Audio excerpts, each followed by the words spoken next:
Fala galera, beleza? Seja bem-vindo a mais um programa Bola em Jogo. E o programa dessa sexta-feira que tá recheado de futebol.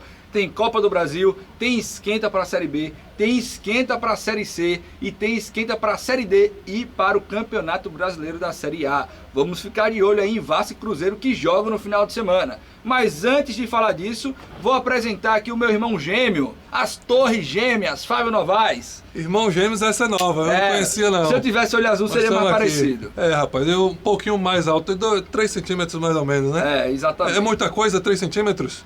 Não sei. Acho que não, né? Mas está começando o programa Bola em Jogo aqui na TV Cidadã. Eu e o Felipe Bernardes vamos levar tudo o que aconteceu aí durante esta semana no futebol brasileiro, no futebol mundial, principalmente aqui na nossa querida Alagoas com CRB e CSA, que jogaram pela Copa do Brasil, e o Asa, que vai jogar aí o jogo da vida no Campeonato Brasileiro da Série D. Vamos começar com azul e branco, Felipe, vamos lá? Aponta como se fosse um Homem-Aranha. Rapaz, tá vendo aí, ó? E o Thales hoje tá mais rápido que um gato. Olha aí, ó. O jogo foi 0-0, então a gente vai ver aí os melhores momentos. O jogo foi um jogo controlado pelo Vasco da Gama, mas controlado não quer dizer que foi perigoso. As melhores chances foram do CSA, mas as principais chances, assim, questão de quantidade, foram do Vasco. Olha essa bola aí do Nicola, o Nicola que não é muito de chutar. Teve esse lance aí do Thiago Marques, que não estava impedido, o Bandeirinha deu impedimento no final da jogada. Ele poderia ter tocado pro Brian, mas aí o instinto de atacante falou mais alto e ele tentou a finalização. Goleador, né, rapaz? O cara, uma bola dessa aí é difícil tocar, viu? Camisa 9 é muito difícil mesmo. Olha esse lançamento aí pro Baianinho, que ganhou. Essa foi a grande jogada. Nosso colega Henrique Pereira narrando fez, vai miséria! Ele botou pra fora. Rapaz, o Baianinho, ele tem velocidade, ele consegue chegar mais na hora da finalização. Ele tem muita dificuldade. Teve esse lance também do Verrete, que ficou a caráter para ele fazer o gol, ele perdeu. Teve o lance também do Coutinho, muito agora, ó, tabelinha, Coutinho teve a chance de chutar, demorou demais, aí colocou a bola para fora do lado esquerdo do Gabriel Félix, e aí o CSA chega novamente aí, ó. O CSA teve chances, parecia que tinha bicho para gol marcado pro CSA, porque quando teve chance de tocar a bola para o companheiro ficar melhor para fazer a finalização, não tocou. Esse último lance é de arrancar suspiro do torcedor, viu? Coração do torcedor azulino passou mal. Aí o último lance, o Silas cruzou a linha, a bola saiu raspando, fez uma curva, mas não fez o bastante para entrar no gol. Fábio, então só para a gente falar um pouquinho do que foi o jogo do CSA, o jogo foi o seguinte, o CSA entrou com as linhas mais recuadas, evitando o que o time do Diniz geralmente gosta de fazer muito bem, que é chamar o time adversário para o ataque, quebrar a linha, como fazia o Mozart na época que trabalhava aqui no CSA, quebra a linha do adversário e sai em superioridade numérica. Então o CSA não deixou o Vasco fazer isso, recuou a linha e esperou o Vasco lá atrás. E o CSA jogava pelo contra-ataque. Teve alguns momentos do jogo que o CSA conseguiu ter a posse de bola, mas muito pouco, porque sabemos que a qualidade do Vasco, mesmo estando em crise, é muito maior do que a qualidade do CSA, o investimento e tal. Então, o Vasco ele tinha as escapadas pelas pontas. Tanto o Ryan do lado direito como o David do lado esquerdo, o número 77 e o número 7 do Vasco da Gama, tentavam chegar à linha de fundo para fazer o cruzamento para o Verrete cabecear, que é o melhor cabeceador do Brasil. Mas os laterais do CSA e até os pontas não deixaram isso acontecer com muita facilidade. Teve algumas horas que o Vasco chegou, mas geralmente sem perigo, porque Islam, principalmente Betão, fizeram uma grande partida. Não deixaram o Verrete jogar. A única chance que o Verrete teve no jogo foi aquela bola pingada que sobrou para ele e ele isolou para cima do gol. Então é isso, um resultado de 0-0 não se torna um resultado excelente porque o CSA jogou em casa, mas aí você tem uma volta também e lá no estádio, lá no Rio de Janeiro, não sei se vai ser no Maracanã ou no São Januário. São Januário. Então assim, se você consegue segurar um pouquinho o Vasco ali, 30 minutos, 25 minutos, a torcida do Vasco já vai perdendo a paciência. Tem que jogar contra. O time já começa a ficar um pouco mais nervoso e aí vai ser o momento que o CSA vai poder se expor um pouco mais para tentar fazer esse gol. Então tá o 0-0 ainda, eu tenho certeza e muita firmeza que o CSA pode se classificar lá no Rio de Janeiro. Fábio, se a gente for analisar o 0-0 para cada time, o 0-0 pro Vasco é muito pior do que pro CSA. Sim. Se você olhar a Copa do Brasil, pro CSA é ruim, porque ele perdeu o fator casa. O CSA perdeu o fator casa, que foi o que fez o CSA classificar contra o Grêmio, que foi vencer em casa. Mas se você olhar a nível temporada, esse 0-0 é muito bom, porque é uma estreia sem derrota do técnico novo, Márcio Fernandes, é um 0-0 contra um time de Série A, volta a ter solidez defensiva, para de sofrer gols, como estava sofrendo muitos gols aí nos últimos jogos. E também o mais importante, quebra uma sequência de derrotas. Então o CSA agora teve um pouco de tranquilidade para trabalhar para esse jogo do Botafogo da Paraíba no sábado contra a Série C, e que os jogadores já falaram que é a prioridade do CSA.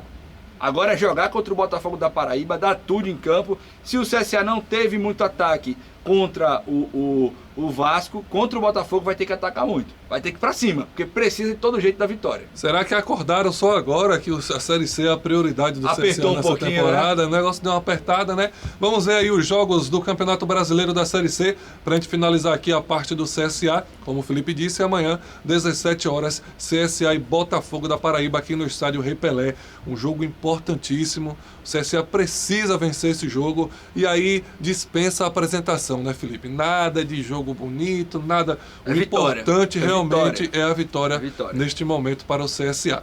A rodada continua no mesmo horário, Ponte Preta e Guarani, às 19h30, ABC e Figueirense. No domingo, às 16h30, São Bernardo e Tombense, Maringá e Floresta. Aí começam os jogos que o CSA tem que ficar de olho. Ipiranga e Caxias, 7 horas da noite também no domingo. 7 horas, importante, Náutico e Retrô. Retrô que veio de uma grande partida contra o Bahia. Perdeu, mas fez 2 gols aí contra o Bahia, foi um bom jogo. Na segunda, finalizando a rodada, 4 de agosto, o Brusque pega aí o Itabaiana, mais um jogo para o CSA ficar de olho. O Ituano, também adversário direto do CSA, 7h30 contra o Londrina, que venceu do CSA na última rodada. E o Confiança, 7h30, finalizando a rodada na segunda, contra o Anápolis. Então, CSA que tem que ficar, tanto ganhar, tá abrindo a rodada. Dessa vez pode ser bom para o CSA, porque leva menos pressão. É justamente. É só vencer. Vence e torce contra os dentro de casa. Então esse é um jogo importante. O Botafogo está logo atrás do CSA. Então, assim, esse é um jogo realmente de importância muito grande para o CSA. Uma vitória vai trazer um alívio, vai trazer a volta ao G8, né? Então, assim, é de extrema importância essa partida.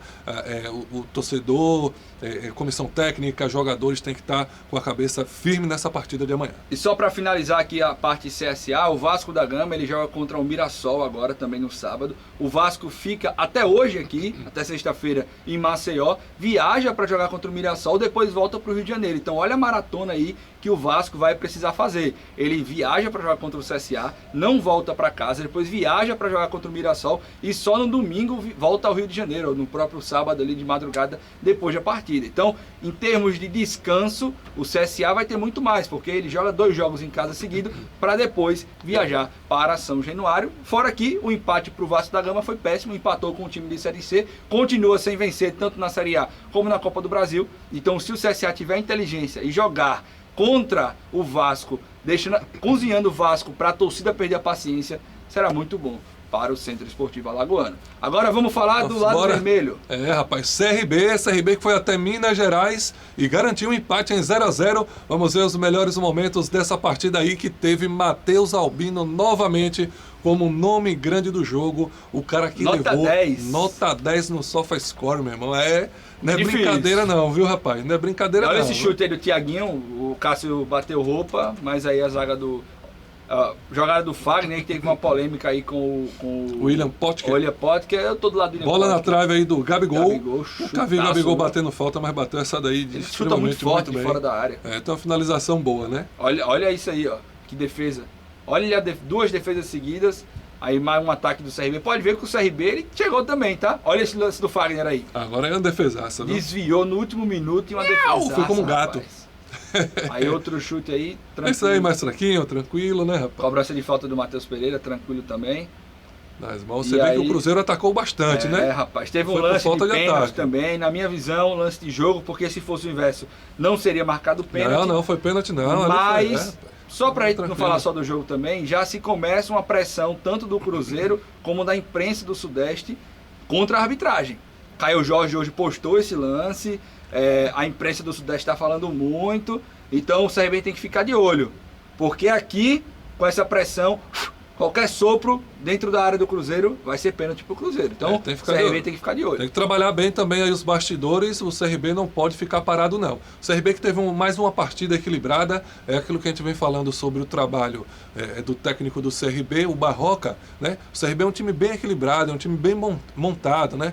Os resultados não estavam vindo. Aí na última rodada da Série B, o CRB conseguiu uma grande vitória por 4-0. E agora esse excelentíssimo empate fora de casa. E aí, quinta-feira, traz esse jogo de volta aí contra o Cruzeiro. Ele deixou vivo o jogo, cheia, né? Deixou, tá muito vivo o jogo, filho. Não, diz assim, tá a muito vivo o importância, jogo. se você Muito for olhar porque o se 0 a você 0, traz um 2-0, um 3-0 pra você tirar do Cruzeiro é a complicado. torcida já não ia comparecer com né? peso, mais de 9 mil Justamente. ingressos aí garantidos. A confiança não é a mesma. Exatamente. né? Então, assim, se você for olhar CSA e CRB, o empate do CRB é muito maior do que o empate do CSA. O empate do CSA é bom olhando temporada. O empate do CRB é bom olhando temporada e Copa do Brasil. Isso, e é contra um vice-líder do Exatamente, Campeonato Brasileiro. porque traz- Vem de 2 jogos sem vitória aí, mas o Cruzeiro a gente sabe do investimento, do nome dos jogadores que tem lá. O CRB conseguiu manter vivo o jogo da volta, porque como o Fábio falou, se leva 2-0 lá, o jogo da volta já seria com outro apelo, a torcida já não iria comparecer com o peso que tem. E o CRB promete casa cheia, já são mais de 9 mil torcedores garantidos no estádio Rei Pelé. Então se você aí não garantiu o seu ingresso, corre porque vai esgotar. E também outro jogo que promete casa cheia é CSA e Botafogo da Paraíba. A diretoria do CSA colocou um ingresso baratinho, então corre também, torcedor do CSA. Vamos olhar agora os próximos jogos da Série B? Série B do Brasileiro, e o CRB não abriu a rodada, filho. Finalmente! Rapaz, depois Depois daquele de seu 5 pedido, rodadas. aqui é o presidente da CBF, ele mudou. Sami Chaud que está sendo investigado, viu, inclusive. Rapaz, oficialmente presidente da CBF. A rodada já começou, o Vila Nova perdeu para o Curitiba por 2-1 ontem. Hoje, às 19 horas, Remo e Ferroviária, às 21 horas e 30 minutos, Operário e Criciúma. Já na rodada amanhã, Novo Horizontino e Avaí, às 16 horas, Botafogo de São Paulo e América Mineiro, às 18h30.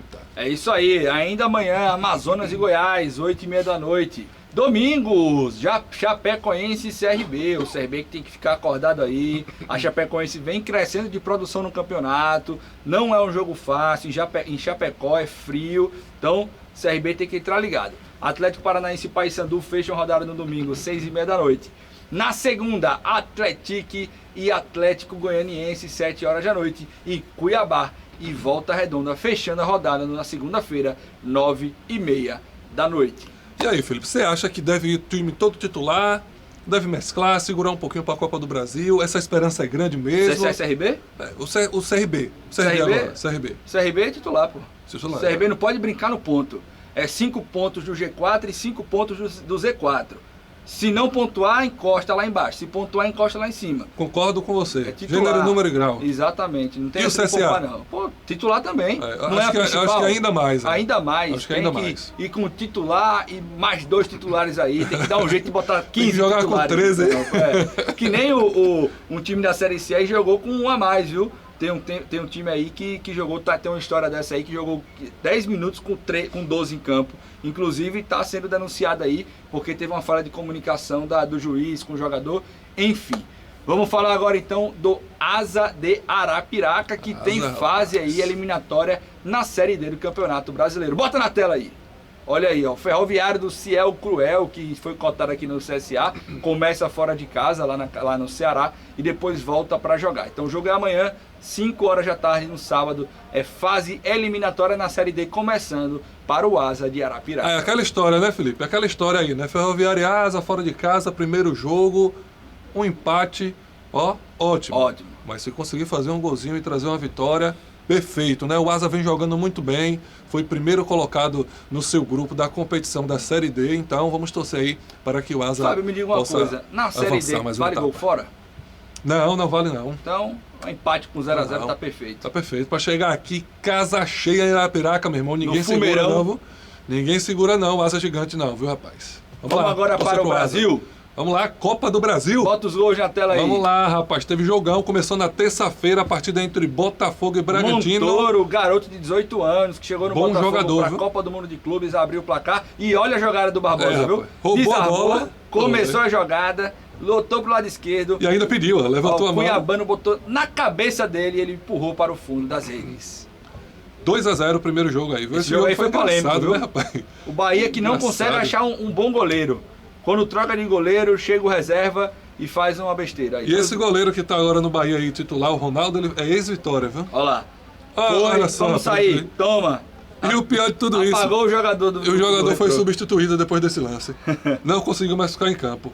O Bahia ainda conseguiu fazer o 3-1 com o William José, mas o Retrô, que não é besta nem nada, marcou seu segundo gol. Manteve vivo. E o jogo lá é difícil, viu? O jogo lá é complicado. Olha aí, Internacional e Fluminense. Quem tava falando que o Internacional ia passar o carro que nada? Chuta, Everaldo! E ele chutou. Everaldo chutou e fez o primeiro gol do Fluminense. 1-0 para o Fluminense. E ele, rapaz, Carboneiro, 3 gols seguidos em 3 jogos. Contra o Santos, contra o time que jogou agora contra o Internacional no final de semana e agora contra o Fluminense. O homem não para. E Everaldo chutou novamente um golaço. 2-1 para o Fluminense. E tá aí o Derby Paulista. Olha que cruzamento, o homem que cruza perfeitamente Mateuzinho na cabeça do Deixaram o craque sozinho na grande área, meu irmão. Aí é saco. Tem jeito não. Rapaz. E o São Paulo que venceu o Atlético Paranaense por 2-1. Ficou vivo também, viu, Felipe? Esse jogo aí, viu? O Neto vai ter que usar tanga, viu? Ferreirinha fez mais um. Tá chegando a hora do Neto usar tanga. É Ferreira agora, viu, Felipe? Ele noite você não quer mais ser chamado de Ferreira. Pra mim é Ferreirinha.